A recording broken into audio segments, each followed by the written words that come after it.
दोस्तों बिजनेस ਦੇ ਵਿੱਚ ਘਾਟਾ ਪੈਣਾ ਬੜੀ ਨਾਰਮਲ ਜੀ ਗੱਲ ਆ ਬਟ ਕਈ ਵਾਰੀ ਸਾਡਾ ਦਿਮਾਗ ਕੀ ਕਹਿੰਦਾ ਯਾਰ ਕਾਸ਼ ਉਸ ਬੰਦੇ ਦੀਆਂ ਪੰਜ ਗੱਲਾਂ ਯਾਦ ਰੱਖੀਆਂ ਹੁੰਦੀਆਂ ਸਾਨੂੰ ਅੱਜ ਇਹ ਦਿਨ ਨਾ ਦੇਖਣੇ ਪੈਂਦੇ। ਸੋ ਸਭ ਤੋਂ ਪਹਿਲਾਂ ਜੀ ਕੁਝ ਪੰਜ ਪੁਆਇੰਟ ਜੋ ਕਿ ਯੂਨੀਵਰਸਲ ਟਰੁੱਥ ਹੈਗੇ ਆ ਜਿਹਦੇ ਨਾਲ ਕਹੂੰਗਾ ਮੈਂ ਕਿ ਬਿਜ਼ਨਸ ਨੈਵਰ ਫੇਲਸ। ਇਹਦੇ ਵਿੱਚ ਦੋਸਤੋ ਸਭ ਤੋਂ ਪਹਿਲਾ ਪੁਆਇੰਟ ਆਉਂਦਾ ਆ ਬਿਲਡ ਕਾਮਨ ਅੰਡਰਸਟੈਂਡਿੰਗ।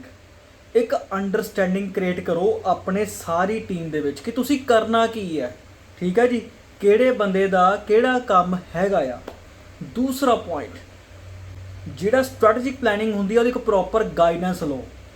ਤੁਸੀਂ ਜਿਹੜਾ ਵੀ ਕੰਮ ਕਰ ਰਹੇ ਹੋ, ਤੁਹਾਡਾ ਇੱਕ ਸਟਾਲ ਹੈਗਾ ਆ, ਤੁਹਾਡਾ ਇੱਕ ਪ੍ਰੋਡਕਸ਼ਨ ਹਾਊਸ ਹੈ ਜਾਂ ਤੁਸੀਂ ਕੋਈ ਸੌਫਟਵੇਅਰ ਦੀ ਪ੍ਰੋਗਰਾਮਿੰਗ ਕਰ ਰਹੇ ਹੋ, ਠੀਕ ਹੈ, ਉਹਦੇ 'ਚ ਇੱਕ ਸਟ੍ਰੈਟੇਜਿਕ ਪਲਾਨ ਕਰੋ ਕਿ ਕਿੰਨੇ ਟਾਈਮ ਦੇ ਵਿੱਚ ਉਹ ਕੰਮ ਹੋਣਾ ਚਾਹੀਦਾ ਆ।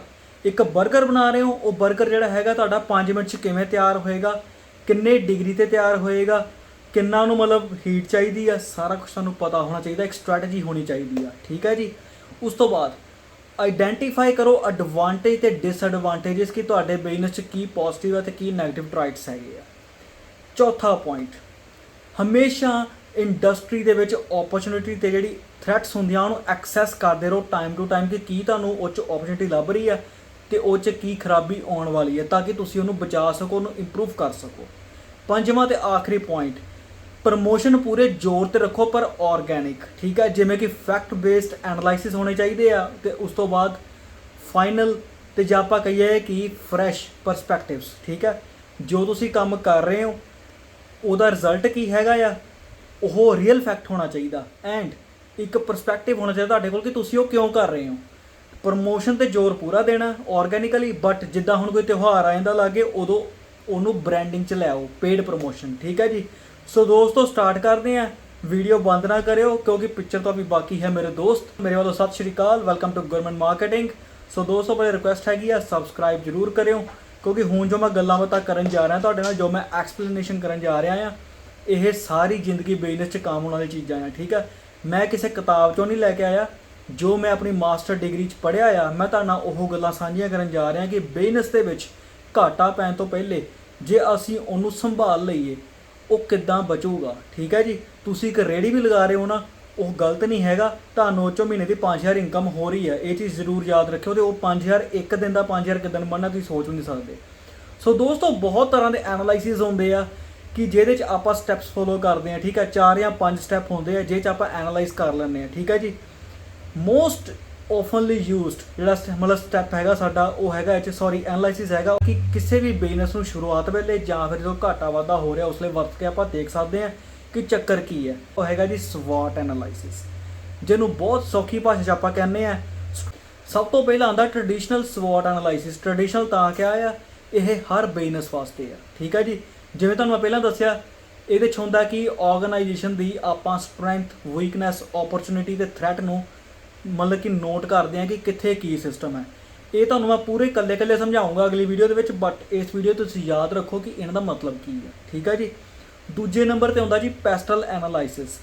ਪੈਸਟਲ ਐਨਾਲਾਈਸਿਸ ਦਾ ਮਤਲਬ ਹੈਗਾ ਜੀ ਇਹ ਇੰਟਰਨਲ ਨਹੀਂ, ਇਹ ਐਕਸਟਰਨਲ ਫੋਰਸਿਸ ਜਿਹੜੀਆਂ ਬਿਜ਼ਨਸ 'ਚ ਪੈ ਰਹੀਆਂ ਨਾ ਇਹ ਉਹਨੂੰ ਵੇਖਦਾ ਆ, ਠੀਕ ਹੈ।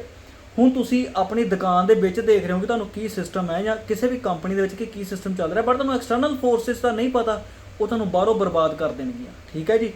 ਇਹ ਬਹੁਤ ਇੰਪੋਰਟੈਂਟ ਹੈਗਾ ਕਿ ਤੁਸੀਂ ਇਸ ਫੈਕਟਰ ਨੂੰ ਯਾਦ ਰੱਖਣਾ ਆ, ਠੀਕ ਹੈ ਜੀ। ਹੁਣ ਪੈਸਟਲ ਐਨਾਲਾਈਸਿਸ ਜਿਹੜਾ ਹੈਗਾ ਚੱਲਦਾ ਕਿਵੇਂ ਆ, ਇਹ 'ਚ ਕੁਝ ਪੁਆਇੰਟ ਹੁੰਦੇ। ਜਿਹੜਾ ਪੈਸਟਲ ਹੈਗਾ ਦਾ ਮਤਲਬ ਕੀ ਆ, ਪੀ ਤੋਂ ਹੁੰਦਾ ਜੀ ਪੋਲੀਟੀਕਲ ਫੋਰਸ, ਈ ਤੋਂ ਹੁੰਦਾ ਇਕਨੋਮਿਕ ਫੋਰਸ, ਅੱਗੇ ਸੋਸ਼ਲ, ਠੀਕ ਹੈ, ਮਤਲਬ ਐਸ ਤੋਂ ਹੁੰਦਾ ਸੋਸ਼ਲ, ਉਸ ਤੋਂ ਬਾਅਦ ਆ ਗਿਆ ਟੈਕਨੀਕਲ ਜਾਂ ਆਪਾਂ ਕਹੀਏ ਟੈਕਨੋਲੋਜੀਕਲ, ਟੈਕਨੋਲੋਜੀ ਕਿੱਥੇ ਚੱਲ ਰਹੀ ਹੈ, ਫਿਰ ਆਉਂਦਾ legal and finally environmental force, ਠੀਕ ਹੈ ਜੀ। ਇੱਕ ਸਾਰਾ ਇੱਕ ਐਨਾਲਾਈਸਿਸ ਹੈਗਾ ਜੇ ਮੈਂ ਸਹੀ ਤਰੀਕੇ ਨਾਲ ਗੱਲ ਕਰਾਂ ਤਾਂ ਇੱਕ ਫਰੇਮਵਰਕ ਆ, ਠੀਕ ਆ, ਜਿਹੜਾ ਕਿ ਕਿਸੇ ਵੀ ਆਰਗੇਨਾਈਜੇਸ਼ਨ ਨੂੰ ਹੈਲਪ ਕਰਦਾ ਕਿ ਜਿਹੜੀ ਐਕਸਟਰਨਲ ਫੋਰਸਿਸ ਆ, ਲੀਗਲ ਫੋਰਸਿਸ ਹੈਗੀਆਂ ਆ ਉਹ ਤੁਹਾਡੇ ਬਿਜ਼ਨਸ ਨੂੰ ਕਿੱਦਾਂ ਇਫੈਕਟ ਕਰ ਰਹੀਆਂ ਆ। ਬਹੁਤ ਜ਼ਰੂਰੀ ਸਿਸਟਮ ਹੈਗਾ। ਜਿਵੇਂ ਕਿ ਛੋਟੀ ਜਿਹੀ ਐਗਜ਼ਾਮਪਲ ਹੈ ਕਿ ਕੋਈ ਪੋਲੀਟੀਕਲ ਸਿਸਟਮ ਹੈਗਾ ਆ, ਉਹਨਾਂ ਨੇ ਕੀ ਰੂਲ ਬਣਾਇਆ ਕਿ ਤੁਸੀਂ ਆਪਣੇ ਬਿਜ਼ਨਸ 'ਚ ਲਾਗੂ ਕੀਤਾ, ਨਹੀਂ ਲਾਗੂ ਕੀਤਾ ਤੁਹਾਨੂੰ ਉਹਦਾ ਫਾਈਨ ਪੈ ਗਿਆ, ਠੀਕ ਹੈ। ਸੋ ਇਹ ਚੀਜ਼ਾਂ ਜ਼ਰੂਰ ਯਾਦ ਰੱਖੋ। ਲੀਗਲ ਕੀ ਹੋਇਆ, ਲੀਗਲ ਹੋ ਗਿਆ ਜਿਵੇਂ ਕਿ ਤੁਹਾਡੇ ਕੋਲ ਪੋਲਿਊਸ਼ਨ ਬੋਰਡ ਦੀ ਮਾਨਤਾ ਨਹੀਂ ਹੈਗੀ ਬਟ ਤੁਸੀਂ ਇੱਕ ਫੈਕਟਰੀ ਚਲਾ ਰਹੇ ਹੋ, ਤੁਹਾਡੀ ਉੱਥੇ ਭੱਠੀ ਚੱਲ ਰਹੀ ਆ, ਠੀਕ ਹੈ, ਤੁਹਾਡੇ ਕੋਲ ਮਾਨਤਾ ਨਹੀਂ ਹੈਗੀ ਬਟ ਉਹ ਭੱਠੀ ਚੱਲ ਰਹੀ ਆ। ਸੋ ਦੋਸਤੋ ਇਹ ਲੀਗਲ ਇੱਕ ਪ੍ਰੋਬਲਮ ਤੁਹਾਨੂੰ ਆਏਗੀ। ਸੋ ਇਹ ਫੋਰਸਿਸ ਧਿਆਨ 'ਚ ਰੱਖੋਗੇ ਤੁਹਾਨੂੰ ਘਾਟੇ ਤੋਂ ਬਚਾ ਹੋਊਗਾ। ਠੀਕ ਹੈ ਜੀ। ਇਸ ਤੋਂ ਬਾਅਦ ਆਉਂਦਾ ਜੀ ਬੜਾ ਇੰਪੋਰਟੈਂਟ ਹੈ ਤੇ ਬੜਾ ਅਜੀਬ ਜਿਹਾ ਹੈਗਾ, ਜਿਹਨੂੰ ਆਪਾਂ ਕਹਿੰਦੇ ਸੋਅਰ। ਨਾਮ ਹੀ ਬਹੁਤ ਸੋਹਣਾ ਹੈ, ਬਟ ਇਹਦੇ 'ਚ ਪਹਿਲੇ ਇੱਕ ਫੁੱਲ ਫਾਰਮ ਦੇਖ ਲੈਂਦੇ ਇਹਦੀ ਕੀ ਹੁੰਦੀ ਆ। ਸੋਅਰ ਦਾ ਮਤਲਬ ਹੁੰਦਾ ਜੀ strength, opportunity, aspiration end result. ਠੀਕ ਹੈ। ਹੁਣ ਇਹ ਚਾਰੋਂ ਫੋਰਸਿਸ ਦਾ ਮਤਲਬ ਕੀ ਹੈ ਦੋਸਤੋ? ਜੇ ਆਪਾਂ ਬੜੇ ਧਿਆਨ ਨਾਲ ਦੇਖੀਏ, ਇਹ ਚਾਰੋਂ ਫੋਰਸਿਸ ਜਿਹੜੀਆਂ ਹੈਗੀਆਂ ਉਹ ਸਵੋਟ ਦੀਆਂ ਇਨਵਰਸ ਆ। ਕਿਉਂ ਇਨਵਰਸ ਹੈਗੀਆਂ? ਕਿਉਂਕਿ ਜਿਹੜਾ ਸੋਅਰ ਹੈਗਾ ਨਾ, ਉਹ ਕਿਸੇ ਵੀ ਆਰਗੇਨਾਈਜੇਸ਼ਨ ਦੇ ਵਿੱਚ ਮਤਲਬ ਕਿ ਸਟਰੈਂਥ ਤੇ ਐਸਪੀਰੇਸ਼ਨ ਜਿਹੜੀ ਹੈਗੀ ਆ ਉਹਨੂੰ ਮਤਲਬ ਕਿ ਮੋਟੀਵੇਸ਼ਨ ਦਿੰਦਾ ਆ। ਠੀਕ ਆ। ਇਹ ਕੰਪਨੀ ਨੂੰ ਅੰਦਰੋਂ ਮੋਟੀਵੇਸ਼ਨ ਦਿੰਦਾ ਕਿ ਆਪਾਂ ਕਿਵੇਂ ਚੱਲਣਾ ਆ ਤੇ ਸਿਸਟਮ ਕੀ ਆ। ਜਿੱਥੇ ਸਵੋਟ ਹੈਗਾ ਉਹ ਵੀਕਨੈਸ ਤੇ ਥ੍ਰੈਟ ਵੱਲ ਦੇਖਦਾ ਆ, ਇਹ ਦੇਖਦਾ ਕਿ ਸਟਰੈਂਥ ਕਿੱਥੋਂ ਆਊਗੀ ਕੰਪਨੀ 'ਚ। ਠੀਕ ਆ। ਸਟਰੈਂਥ ਐਂਡ ਐਸਪੀਰੇਸ਼ਨ, ਕਿ ਸਾਡੀ ਕੀ ਐਸਪੀਰੇਸ਼ਨ ਹੈ, ਕਿ ਆਪਾਂ ਕਿਹਦੇ ਵੱਲ ਦੇਖ ਕੇ ਥੋੜ੍ਹਾ ਜਿਹਾ ਮੋਟੀਵੇਟ ਹੋ ਸਕਦੇ ਹਾਂ। ਇਸ ਤੋਂ ਬਾਅਦ ਆਉਂਦੀ ਹੈ ਜੀ ਬੜੀ ਅਲੱਗ ਚੀਜ਼ ਹੈ, ਜਿਹਨੂੰ ਆਪਾਂ ਕਹਿੰਦੇ ਆ 5 ਫੋਰਸ ਐਨਾਲਾਈਸਿਸ। ਜਿਵੇਂ ਆਪਾਂ ਪਹਿਲੇ ਦੱਸਿਆ ਕਿ ਐਕਸਟਰਨਲ ਫੋਰਸਿਸ ਆ ਕੇ ਵੱਜਦੀਆਂ ਆ ਪੈਸਟਲ, ਉੱਦਾਂ ਹੀ ਹੈਗੀਆਂ 5 ਫੋਰਸਿਸ। ਠੀਕ ਹੈ। ਇਹ 5 ਫੋਰਸਿਸ ਹੁਣ ਕੀ ਚੀਜ਼ ਹੈ? ਇਹ 5 ਤਰ੍ਹਾਂ ਦੀਆਂ ਫੋਰਸ ਹੈਗੀਆਂ ਆ ਜੋ ਕਿ ਬਿਜ਼ਨਸ ਨੂੰ ਇਫੈਕਟ ਵੀ ਕਰਦੀਆਂ ਤੇ ਇਫੈਕਟ ਹੋਣ ਤੋਂ ਬਚਾਉਂਦੀਆਂ ਵੀ ਆ। ਬਟ ਸਾਨੂੰ ਇਹ ਪਹਿਲੇ ਪਤਾ ਹੋਣਾ ਚਾਹੀਦਾ ਕਿ ਕਿਵੇਂ ਇਹ ਜਿਹੜਾ ਫਰੇਮਵਰਕ ਹੈਗਾ, ਇੱਕ ਸਿਸਟਮ ਹੈਗਾ ਆ, how it is helping the organisation to understand the competitive forces. ਜਿਹੜੀਆਂ ਕੰਪੀਟੀਟਿਵ ਫੋਰਸਿਸ ਮਤਲਬ ਕਿ ਐਕਟ ਕਰ ਰਹੀਆਂ 5 ਪਾਸਿਓਂ ਆ ਕੇ, ਉਹਨੂੰ ਕਿਵੇਂ ਆਪਾਂ ਸੈਟਲਮੈਂਟ ਦੇ ਸਕਦੇ ਹਾਂ। ਠੀਕ ਹੈ। ਸੋ ਇਹ ਜੋ ਇਹਦੀ ਅਸਲ ਡੈਫੀਨੇਸ਼ਨ ਹੈਗੀ ਨਾ, ਜੋ ਮੇਰੇ ਵੱਲੋਂ ਜਿਹੜੀ ਮਤਲਬ ਮੇਰੀ ਅੰਡਰਸਟੈਂਡਿੰਗ ਹੈ, ਕਿਸੇ ਕਿਤਾਬ ਦੀ ਡੈਫੀਨੇਸ਼ਨ ਦੀ ਗੱਲ ਨਹੀਂ ਕਰੂੰਗਾ, ਇਹ ਹੈਗੀਆਂ ਮਤਲਬ ਕਿ ਨਿਊ ਐਂਟਰੈਂਟਸ ਦੀਆਂ ਥ੍ਰੈਟ। ਤੁਸੀਂ ਕੁਝ ਵੀ ਨਵਾਂ ਕਰ ਰਹੇ ਹੋ ਨਾ ਆਪਣੀ ਫਰਮ 'ਚ ਜੋ ਕਿ ਬਾਹਰੋਂ ਆ ਰਿਹਾ ਆ, ਉਹਦੀ ਥ੍ਰੈਟ ਕੀ ਹੈਗੀ ਤੁਹਾਨੂੰ। ਠੀਕ ਹੈ ਜੀ। ਹੁਣ ਇਹਦੇ 'ਚ ਕੀ ਹੁੰਦਾ ਆ? ਸਭ ਤੋਂ ਪਹਿਲੇ ਨੰਬਰ 'ਤੇ ਕੋਈ ਨਵੀਂ ਐਂਟਰੀ, ਨਵੇਂ ਸਟੂਡੈਂਟ ਤੁਹਾਡੀ ਕੰਪਨੀ 'ਚ ਆਏ। ਉਸ ਤੋਂ ਬਾਅਦ ਬਾਰਗੇਨਿੰਗ, ਜਿਹੜੇ ਸਪਲਾਈਅਰ ਤੁਹਾਡੇ ਕੋਲ ਹੈਗੇ ਉਹਦੀ ਬਾਰਗੇਨਿੰਗ। ਠੀਕ ਹੈ।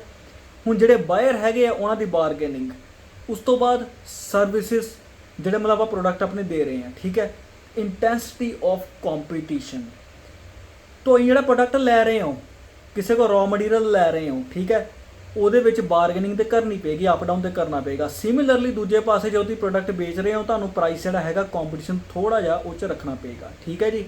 ਸਰਵਿਸਿਜ਼ ਦੇ ਵਿੱਚ ਤੁਹਾਨੂੰ ਦੇਖਣਾ ਪਏਗਾ ਕਿ ਕੀ ਸਿਸਟਮ ਹੈਗਾ। ਐਂਡ ਫਾਈਨਲੀ ਤੁਹਾਨੂੰ ਕੰਪੀਟੀਟਰ ਦੇ ਕੋਲੋਂ ਥੋੜ੍ਹਾ ਜਿਹਾ ਬਚਾਅ ਰੱਖਣਾ ਪਏਗਾ ਕਿ ਤੁਹਾਡੇ ਆਸੇ-ਪਾਸੇ ਜਿਹੜੀ ਕੰਪਨੀਜ਼ ਹੈਗੀਆਂ ਆ ਉਹ ਵੀ ਸੇਮ ਸਰਵਿਸਿਜ਼ ਦੇ ਰਹੀਆਂ, ਬਟ ਉਹਨਾਂ ਦਾ ਰੇਟ ਬਹੁਤ ਘੱਟ ਹੈ, ਤੁਹਾਡਾ ਰੇਟ ਬਹੁਤ ਹਾਈ ਹੈ।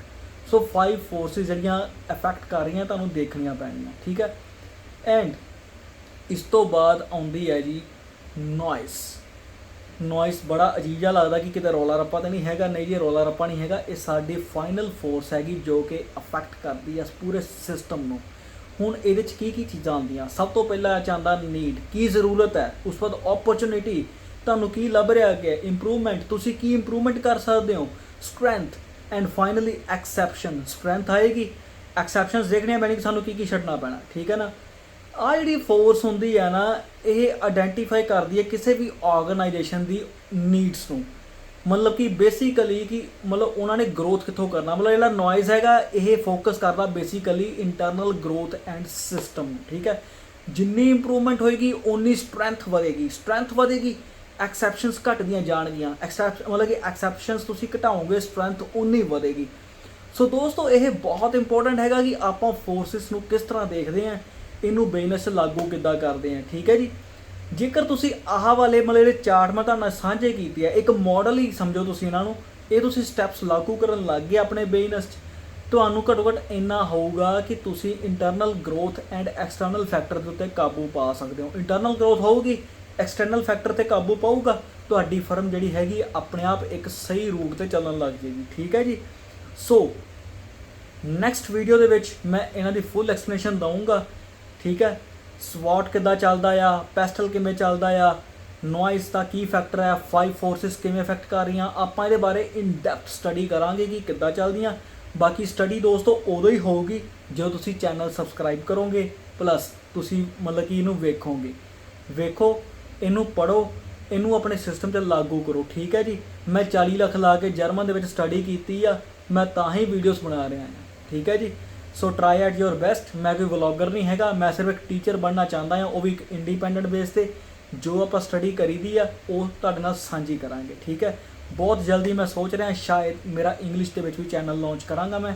ਸੋ ਬਾਕੀ ਤੁਹਾਡੇ ਉੱਤੇ ਡਿਪੈਂਡ ਹੈਗਾ ਕਿ ਤੁਸੀਂ ਆਪਣਾ ਮਤਲਬ ਫੋਕਸ ਕਿਸ ਹਿਸਾਬ ਨਾਲ ਦਿੰਦੇ ਹੋ।